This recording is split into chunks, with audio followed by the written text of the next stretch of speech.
Catholic News Roundup is brought to you in part by PewSitter.com, your online Catholic newspaper for the third millennium, CatholicMediaCoalition.org, in line with the Church, online with the world.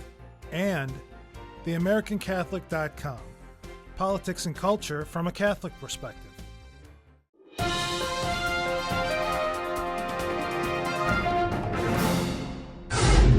Hello and welcome to today's edition of Catholic News Roundup. I'm Matthew McAuliffe.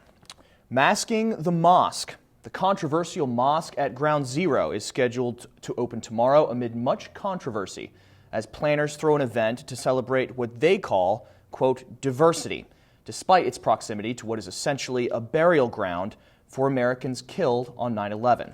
The mosque, housing the pro-Muslim nonprofit Park 51, is opening this evening with a fundraiser featuring photos by photographer Danny Goldfield, showcasing the images he has accumulated for his latest project, New York Children Photography. The exhibit is a collection of children's photos from the city representing ethnic groups from around the world. Blaze.com reports Park 51's chief of staff, Katerina Lucas, says she hopes the exhibit will soften what some people feel to be the offensive nature of the Islamic Center. Dawkins Indoctrination. An atheist activist is targeting children with his new endeavor, a book which he claims delves into the world's greatest wonders in order to refute what he calls the Judeo-Christian myth. According to theblaze.com, Richard Dawkins' new book, The Magic of Reality, is uncharted territory for him and is written for youths and teens, while a book review from News Scientist says the book is, quote, a clear scientific rewrite of the contents of Genesis, end quote. Dawkins also told the New York Times he is interested in starting a school for children as well, for what he labels as a think for yourself academy, while many say he really only wants to indoctrinate the young against Christianity, which he calls a figment of the human imagination. He says, quote, myths leave the child's questions unanswered. Evolution is a truly satisfying and complete explanation of existence, and I suspect that this thing is something a child can appreciate from an early age. Meanwhile, atheists continued their war on Christianity, putting clerics in the crosshairs. Atheists are attacking clerics across the country, suing the Treasury Secretary and the IRS Commissioner for the removal of housing tax exemptions afforded to Christian ministers by the federal government, which also applies to Catholic priests. Blaze.com says the Freedom from Religion Foundation is filing their suit in Madison, Wisconsin, claiming the law fosters, quote, governmental entanglement with religion, therefore violating the separation of church and state.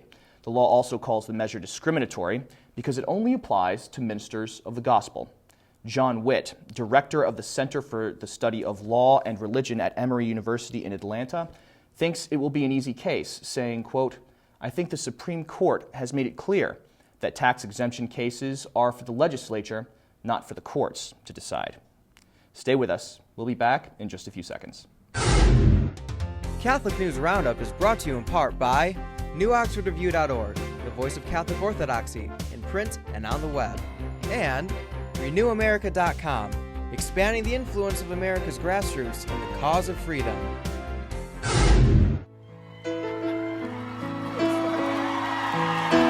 Looking out my window, I see you playing in the leaves. American, Catholic, and pro-life. Country singer Colin Ray is stepping up to fight euthanasia with the Terry Schiavo's family. The Vatican Insider reports Ray will be the spokesman for the Life and Hope Foundation, the network founded by the Schiavos to give support to individuals trying to protect their relatives from being euthanized. The singer says his conversion to the Catholic faith at the age of 20 played a pivotal role in his decision to support Life and Hope, especially after his wife gave premature birth in 1985, putting her into a coma for 8 weeks, during which the doctors tried to get him to pull her plug. His wife, Connie, is now out of her coma and a young grandmother, and he points out, quote, if Connie's mother had wanted to stop me from pulling the plug, the law would have taken my side, end quote. You can read the full story about Colin's history and his relationship with the Schiavo's nonprofit efforts by clicking on the link right over here. Miraculous Martyr. Miracles do happen. something that many Catholics today need to be reminded of.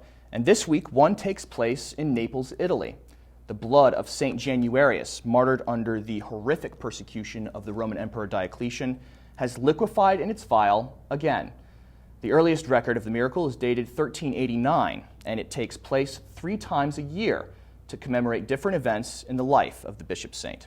St. Januarius was beheaded for refusing to bow to his pagan persecutors. You can read the full story about St. Januarius on our resource page by clicking the link right outside the screen. I'm Matthew McAuliffe. Thanks for tuning in. Be sure to tune in tomorrow for your daily dose of Catholic News Roundup right here on RealCatholicTV.com. And be sure to check out The Vortex today, where Michael talks about preaching to the choir.